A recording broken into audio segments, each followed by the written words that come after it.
पिथौरागढ़ के बड़ालू गांव में उस हल्की ठंडी सुबह को जिला प्रशासन के आला अधिकारी सेना से रिटायर्ड सूबेदार गजेंद्र चंद के घर पहुंचने लगे तो स्थानीय लोगों के बीच चर्चा होने लगी कि आखिर माजरा क्या है। सौम्य स्वभाव के गजेंद्र चंद गांव में किसी के ताऊ थे तो किसी के दादा। कुछ लोग सहमे हुए थे कि आखिर सीधे साधे गजेंद्र चंद से क्या गलती हो गई है जो पूरा सरकारी अमला लाव लश्कर के साथ उनके घर पहुंचा है। सैकड़ों पुलिस वाले, आर्मी की पूरी एक प्लाटून और बड़े बड़े अधिकारी। इन सभी गतिविधियों से बेपरवाह गजेंद्र चंद अपने खेतों के काम में मशगूल थे। गेहूं की फसल कट चुकी थी और खुद गजेंद्र चंद अपने आंगन में गेहूं चूट रहे थे। दोपहर जब सूरज आसमान के बीचों बीच था तभी एक लग्जरी कार गांव पहुंची जिससे दो गोरे अधिकारी उतरे। उन्हें पिथौरागढ़ जिले के आला अधिकारियों ने गजेंद्र चंद के घर पहुंचाया था। दोनों गोरे अधिकारियों ने जैसे ही गजेंद्र चंद को अपने सामने पाया तो उनमें से एक ने जोरदार सैन्य सलूट गजेंद्र चंद को मारा और उनसे बड़े गर्मजोशी के साथ हाथ मिलाया। गांव की उम्रदराज पीढ़ी मुस्कुरा रही थी और नौजवान पीढ़ी इस कौतूहल में थी कि आखिर देश की आजादी को लगभग 38 साल बीत गए हैं। इतने सालों बाद क्यों कोई गोरा अधिकारी उनके गांव के एक आम से इंसान को सैल्यूट मारने यहां तक आया है।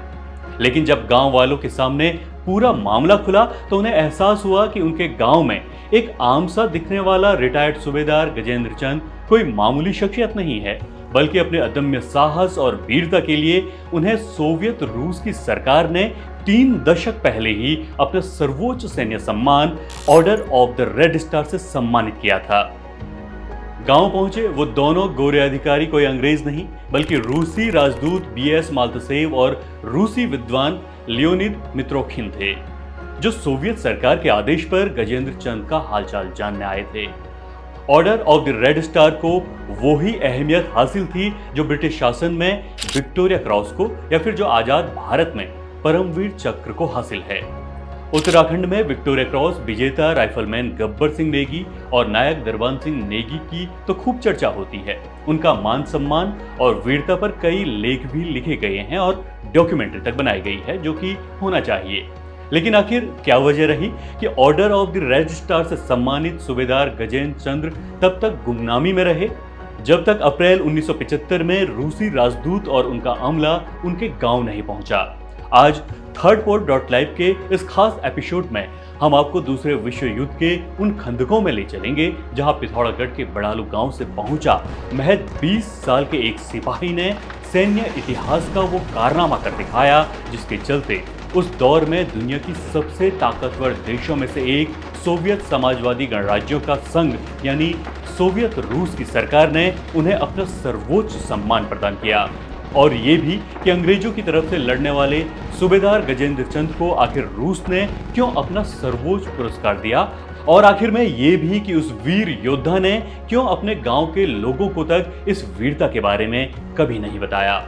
नमस्कार, मेरा नाम है जय रावत और आप देख रहे हैं thirdport.live की खास सीरीज योद्धा।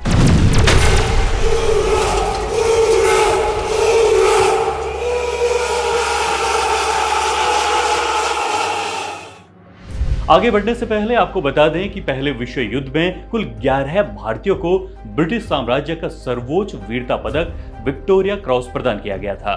यह सम्मान उन्हें यूरोप के पश्चिमी मोर्चे और अन्य युद्ध क्षेत्रों में असाधारण साहस दिखाने के लिए मिला था।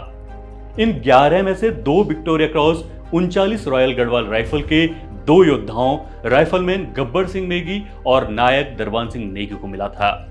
पश्चिमी मोर्चा यानी वेस्टर्न फ्रंट का ये युद्ध किस कदर भीषण था, इसको अगर आप महसूस करना चाहते हैं तो एक film all quit on the western front आप देख सकते हैं। उससे आपको ये एहसास होगा कि ये युद्ध किस कदर की भयावता और सैनिकों की मानसिक टूटन वाला था। इस मोर्चे से जिंदा बचे लौटे सैनिक फिर कभी सामान्य जीवन नहीं जी पाए। खैर, दूसरे विश्व युद्ध में 30 भारतीय सैनिकों को विक्टोरिया क्रॉस से सम्मानित किया गया, लेकिन उनमें से कोई भी सिपाही उत्तराखंड से नहीं था। आम लोगों के साथ ही एकेडमिक जगत के लोगों को भी यही पता होता है कि भारतीय सिपाहियों को विक्टोरिया क्रॉस प्रदान किया गया था, लेकिन बहुत कम लोगों को ही इस बात की जानकारी है कि दो भारतीयों को रूस का सर्वोच्च सैन्य वीरता पुरस्कार order of the red star से सम्मानित किया गया। इनमें से एक थे उत्तराखंड के पिथौरागढ़ जिले के तत्कालीन हवलदार गजेंद्र चंद और दूसरे थे कर्नाटक के सूबेदार नारायण राव निक्कम। वरिष्ठ पत्रकार बीडी कसनियाल पहाड़ में छपे अपने एक लेख में लिखते हैं कि गजेंद्र सिंह चंद का जन्म 1916 में आज के पिथौरागढ़ जिले के बड़ालू गांव में हुआ था। उनके पिता का नाम जयचंद था। गजेंद्र सिंह 1936 में 20 साल की उम्र में रॉयल इंडियन आर्मी की सप्लाई कोर में बतौर ड्राइवर भर्ती हुए थे। युद्ध का पहला अनुभव उन्हें तब हुआ जब उनका दस्ता दूसरे विश्व युद्ध के समय उत्तर पश्चिमी सीमा प्रांत में तैनात हुआ। 1942 में उन्हें दक्षिणी इराक में मौजूद बसरा शहर भेजा गया। यहां पर वो पहली बार रूसी सेना के संपर्क में आए। असल में दूसरे विश्व युद्ध में जर्मनी, इटली और जापान जैसे देश एक खेमे में थे जिन्हें एक्सेस पावर कहा गया, जबकि इन तीनों देशों के गुटों से जो देश लड़ रहे थे उन्हें मित्र राष्ट्र कहा गया, जिसमें प्रमुख रूप से ब्रिटेन, अमेरिका और रूस थे। यूरोप में कई मोर्चे ऐसे थे जहां पर मित्र राष्ट्र की फौजें मिलकर लड़ रही थी। रूसी सेना ईरान के प्रमुख शहर हमादान पर जर्मनी और इटली की सेना के साथ भीषण युद्ध में थी। उसका गोला बारूद खत्म होने की कगार पर था। हमादान से सबसे नजदीक मोर्चे में इंग्लैंड और अमेरिका का एक बड़ा आयुध भंडार इराकी शहर हनाकिंग में था। क्योंकि रूस भी मित्र राष्ट्रों के गुट में था, लिहाजा तय किया गया कि इंग्लैंड और अमेरिका के इस आयुध भंडार में रूस को गोला बारूद की सप्लाई की जाए। लेकिन इसमें एक समस्या थी। इन हनाकिन और हमादान के बीच में कई जगह जर्मनों का कब्जा भी था, लिहाजा सड़क से गोला बारूद पहुंचाना एक तरफ से आत्मघाती कदम होता, वहीं आसमान से भी जर्मन वायुसेना लुफ्टवाफे का दबदबा था। उन्हें नीचे जैसे ही कोई हलचल दिखाई देती वो तुरंत उसे बमों से उड़ा देते। इसी एक मोर्चे पर गजेंद्र चंद को इराक और ईरान की सीमा के नजदीक इराकी शहर हनाकिंग से हमादान होकर तब्रेज तक रूसी सैनिकों को युद्धक साजो सामान पहुंचाने की बड़ी जिम्मेदारी मिली थी। इस पूरे घटनाक्रम पर प्रसिद्ध रूसी लेखक और बुद्धिजीवी लियोनिद मित्रोखिन ने अपनी किताब फ्रेंड्स ऑफ सोवियत यूनियन में विस्तार से लिखा है। उन्होंने लिखा है कि ऐसे में 1 मई 1943 की एक रात गजेंद्र चंद ने अपने साथियों के साथ आगे बढ़ना तय किया। पूरे काफिले का नेतृत्व हवलदार गजेंद्र चंद कर रहे थे। उन्होंने सभी को ट्रकों की हेडलाइट को बंद करने के निर्देश दिए। मुश्किल ये थी कि पूरा सफर 3000 किलोमीटर लंबा था, जिसे पूरे होने में 3 दिन लगने थे, जिसमें रास्ता भी काफी सकरा था और नीचे सैकड़ों फीट गहरी खाई। यहाँ के तापमान रात को सामान्य तौर पर -20 डिग्री तक गिर जाता था। कैस्पियन सागर के बीचों बीच फैले हुए कॉक्सस पर्वतों से गुजरते हुए इस रास्ते पर सबसे आगे गजेंद्र चंद अपना ट्रक लेकर बढ़े। अभी वो 200 किलोमीटर ही आगे बढ़े थे कि उन पर जर्मन सेना ने जबरदस्त LMG फायर खोल दिया। वहीं आसमान से भी जर्मन युद्धक विमान बम बरसाने लगे। गुप्त अंधेरी रात में बिना हेडलाइट के चल रहा ये काफिला अब बहुत बड़े खतरे की जद में था। सुबह होते ही काफिला अपने आप को किसी चट्टान के नीचे छुपा लेता और फिर अंधेरा होते ही आगे बढ़ने लगता। जबरदस्त दुस्साहस और दिलेरी के साथ ये काफिला हवलदार गजेंद्र चंद के नेतृत्व में अपने लक्ष्य तरबेज मोर्चे पर पहुंच गया। लेकिन तभी एक ऐसी घटना होगी जिससे गजेंद्र चंद के आगे अंधेरा छा गया। दरअसल हुआ यूं कि ट्रकों से माल उतारते वक्त वहां पर जर्मन छापामार गुरिल्ला सैनिकों ने धावा बोल दिया और अंधेरे में राइफल में लगी सगीन को गजेंद्र चंद के शरीर में आर पार घोंप दिया। जर्मन सेना पर तो काबू पा लिया गया, लेकिन लहूलुहान हालात में गजेंद्र चंद को काफी मुश्किल भरे हालात में बसरा के सैन्य अस्पताल पहुंचाया गया। काफी मशक्कत के बाद उन्हें वहां पर बचाया जा सका। बसरा अस्पताल के डॉक्टरों ने गजेंद्र चंद के आला अधिकारियों को सलाह दी कि उन्हें विश्राम के लिए भारत वापस भेज दिया जाए। उनके कंपनी कमांडर जब ये खुशखबरी देने उनके पास अस्पताल पहुंचे तो गजेंद्र चंद ने वापस जाने से साफ इनकार कर दिया। उन्होंने 2 टूक में कहा कि जब तक मेरा दस्ता लड़ाई में हिस्सा ले रहा है मैं अपने मुल्क वापस नहीं जाऊंगा। जैसे ही मैं ठीक हो जाऊं मुझे दोबारा मोर्चे पर भेज दिया जाए। कंपनी कमांडर को उनकी इस इच्छा के सामने झुकना पड़ा। स्वस्थ होने पर गजेंद्र चंद्र वापस अपने दस्ते में आ गए। एक सैनिक की इस वीरतापूर्ण इच्छा पर सोवियत सैन्य अधिकारी गहराई से प्रभावित हुए थे। उन्होंने आराम के स्थान पर युद्ध में जाने की इच्छा क्यों जाहिर की? इसके उत्तर में गजेंद्र चंद ने बताया था कि उन्होंने जर्मन नाजी सेना के अत्याचारों के बारे में पढ़ा व सुना था। हमारे अफसरों ने हमें बताया था कि यदि इस मोर्चे पर रूसियों की पराजय हो गई तो तरबेज होते हुए हिटलर की फौजें ईरान, अफगानिस्तान व हिंदुस्तान में घुस जाएंगी। इसलिए हम जानते थे कि जो काम हमें सौंपा गया है उसका क्या महत्व है और हम लोग दिनों दिन अपनी जान की बाजी लगाकर रूसी सैनिकों को समय पर गोला बारूद व रसद पहुंचाने की कोशिश करते थे। वरिष्ठ पत्रकार बीडी कसन्याल बताते हैं कि गजेंद्र चंद का दस्ता लगभग 1.5 साल तक ईरान में रूसी सैनिकों को साजो सामान व रसद पहुंचाता रहा और उसके बाद 1944 में उन्हें इटली भेज दिया गया, जहां उन्हें मुसोलिनी के अंतिम दिनों को काफी पास से देखने का अवसर मिला। सोवियत सीमा पर रसद पहुंचाने में अपनी बहादुरी व कर्तव्य निष्ठा के कारण सूबेदार नारायण राव निक्कम तथा नायब सूबेदार गजेंद्र चंद को सोवियत सरकार ने 27 मई 1944 को अपना सर्वोच्च वीरता पुरस्कार order of the red star प्रदान किया। गजेंद्र चंद जिस समय अपनी यूनिट के साथ इटली में थे, उनके सीओ ने इस पुरस्कार के बारे में उन्हें सूचित किया था। यद्यपि उन्हें तब तक कुछ वीरता पुरस्कार प्राप्त हो चुके थे, लेकिन इस पुरस्कार की सूचना मिलने से उन्हें अपार खुशी हुई थी। 1 सितंबर 1944 को उन्होंने अपने साथी नारायण राव के साथ तेहरान स्थित रूसी दूतावास में आयोजित एक भव्य समारोह में तत्कालीन रूसी राजदूत एम मैक्सिमोव से वीरता पदक प्राप्त किए थे। राजदूत ने महायुद्ध के दिनों में लाल सेना को दी गई उनकी अमूल्य सेवाओं की सराहना की थी। 1946 में विश्व युद्ध की समाप्ति पर गजेंद्र सिंह अपने साथियों के साथ भारत वापस आए। 1960 में उन्होंने नायब सूबेदार के पद से अवकाश ग्रहण किया। वे गांव में सार्वजनिक कार्यों में भाग लेते रहे, जैसा कि होता रहा कि फिर समाज और सरकार ने उनकी सुध नहीं ली। लेकिन इस बीच सोवियत भारत संबंधों के अज्ञात सूत्रों के खोजी रूसी विद्वान लियोनिद मित्रोखिन को भारतीय अभिलेखागार के दस्तावेजों से ये पता चला कि 2 भारतीय सैनिकों सूबेदार नारायण राव निक्कम तथा नायब सूबेदार गजेंद्र चंद को सोवियत सरकार ने अपना सर्वोच्च वीरता पुरस्कार order of the red star प्रदान किया था। अप्रैल 1975 में जब विद्वान मित्रोखिन तथा सोवियत राजदूत बीएस माल्तसेव दूसरे विश्व युद्ध के दौरान अपनी वीरता का प्रदर्शन करने वाले इस विस्मित सिपाही से मिलने पिथौरागढ़ के पास स्थित उनके गांव बडालू पहुंचे तो तब स्थानीय समाज में इस योद्धा की चर्चा फिर से शुरू हो गई। अपनी किताब में मित्रोखिन ने इस यात्रा का भी विस्तार से वर्णन किया है। उन्होंने लिखा है, दिल्ली से पिथौरागढ़ तक की सड़क जो 500 किलोमीटर से भी अधिक लंबी है, केवल जगह जगह खराब ही नहीं बल्कि सचमुच खतरनाक भी है। लेकिन गजेंद्र चंद से मिलने के लिए जब इस पर मोटर से चला जा रहा था तो असुविधा का एहसास नहीं हुआ।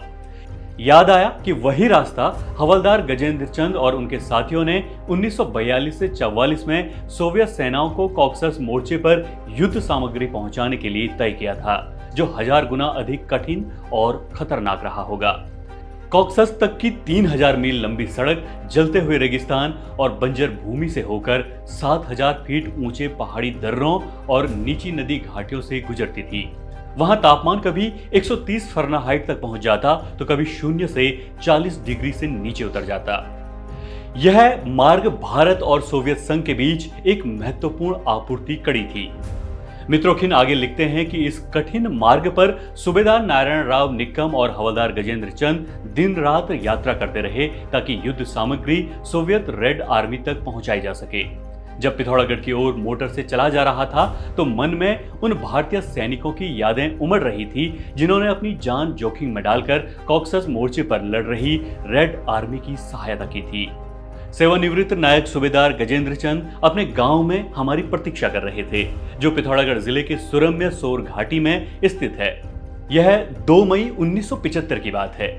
ठीक 30 साल पहले इसी दिन सोवियत रेड आर्मी पहले ही बर्लिन में प्रवेश कर चुकी थी। हमारे सामने वही व्यक्ति था जिसने हिटलर की फांसीवादी सेनाओं को कुचलने में रेड आर्मी की सक्रिय मदद की थी और जिसे सोवियत सरकार ने अपने सर्वोच्च सैन्य पुरस्कारों में से एक से सम्मानित किया था। पहली नजर में ठाकुर गजेंद्र चंद पिथौरागढ़ जिले में फैले हजारों सेवानिवृत्त सैनिकों में से किसी एक जैसे ही लगते हैं, लेकिन जब उनसे बातचीत शुरू करते हैं तो एहसास होता है कि यह व्यक्ति लोहे जैसी इच्छा शक्ति और अडिग साहस वाला है। उनके कर्तव्य निष्ठा में कोई संदेह नहीं है, वो एक विनम्र व्यक्ति हैं। 9 मई 1975 को दिल्ली स्थित सोवियत दूतावास में इन दोनों सैनिकों सूबेदार नारायण राव निक्कम तथा नायक सूबेदार गजेंद्र चंद के सम्मान में एक स्वागत समारोह आयोजित किया गया। इस समारोह के मौके पर लियोनिद मिंत्रोंडिर ने अपनी पुस्तक फ्रेंड ऑफ सोवियत यूनियन में लिखा है कि 9 मई के उस समारोह में सारे आगंतुकों में गजेंद्र चंद्र मुख्य आकर्षण थे। दुर्भाग्य से नायब सूबेदार गजेंद्र चंद को भारत क्या उत्तराखंड में वो ख्याति नहीं मिली जिसके वो असल हकदार थे। वक्त के साथ उन्हें भुला दिया गया। नायब सूबेदार गजेंद्र चंद का देहांत 1988 में उनके गांव बढ़ालू में हुआ। उनका परिवार जीवन भर आर्थिक संकटों के बीच रहा। इस पर 7 मई 2023 को रूसी मीडिया की चर्चित वेबसाइट स्पुतनिक ने हिंदी में ही एक खबर प्रकाशित की थी, जिसकी हेडिंग थी विश्व युद्ध हीरो की कहानी जिनका परिवार भारत में गुमनाम रहता है। स्पुतनिक वेबसाइट से बात करते हुए उनके बेटे सुभाष ने बताया था कि आज उनका परिवार उत्तराखंड के पिथौरागढ़ जिले के बड़ालू गांव में रहता है, लेकिन इस परिवार ने बहुत हद तक एक दयनीय जीवन व्यतीत किया है। सुभाष एक छोटी सी राशन की दुकान चलाकर बड़े हुए। इसकी मदद से वे अपने छोटे परिवार के लिए भोजन उपलब्ध कराने में सफल हो सके, जिसमें बुजुर्ग पिता गजेंद्र चंद्र भी सम्मिलित थे। उन्हें श्वास रोग के कारण सांस लेने में समस्या थी। सुभाष की पत्नी 52 वर्षीय भागीरथी चंद ने स्पुतनिक को दिए इंटरव्यू में बताया था कि गृहिणी होने के नाते उनके लिए आर्थिक समस्याओं की स्थिति में 3 बेटियों और 1 बेटे का पालन पोषण करना बहुत कठिन था।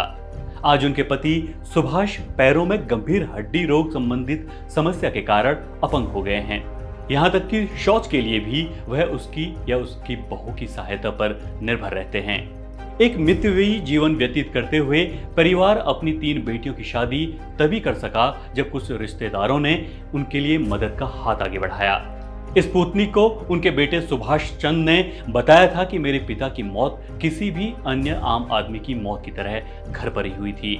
जब वे जिंदा थे उन्हें कोई विशेष चिकित्सा उपचार नहीं मिल सका था, क्योंकि कोई भी उनकी वीरता के बारे में नहीं जानता था। उनके बारे में उनके पैतृक स्थान पर भी कम लोग ही उन्हें जानते थे। स्थानीय सरकारी अस्पताल में उनका इलाज हमेशा किसी अन्य सेवानिवृत्त सैनिक के इलाज की तरह ही किया जाता था। जब गजेंद्र चंद की मौत हुई तो वास्तव में परिवार में संकट आ गया। उनके बड़े निजी नुकसान से अभिभूत होने के बजाय अचानक अंतिम संस्कार के लिए धन की व्यवस्था करना भी बड़ी चुनौती थी। बहरहाल 2020 में रूसी विजय दिवस परेड में हिस्सा लेने के लिए गजेंद्र चंद के परिवार को निमंत्रण दिया गया था, लेकिन कोविड महामारी से संबंधित चिंताओं के कारण परिवार ने वहां आने से इनकार कर दिया। बाद में परिवार के अनुरोध पर कर्नल रैंक के रूसी वायुसेना और भारतीय सेना के 2 अधिकारियों ने गजेंद्र सिंह के बेटों से संपर्क किया और उनका पदक ले लिया। अब वो पदक कर्नाटक राज्य में बेंगलुरु के ASC संग्रहालय में रखा हुआ है। द्वितीय विश्व युद्ध के इस हीरो की कहानी आपके लिए लिखी थी हमारे साथी मनमीत ने। आपको ये कार्यक्रम कैसा लगा हमें कमेंट कर जरूर बताएं और इसी तरह के कार्यक्रमों को देखने के लिए सब्सक्राइब करें thirdpole.live को। मिलेंगे किसी और कार्यक्रम में, तब तक अपना ख्याल रखिए। नमस्कार।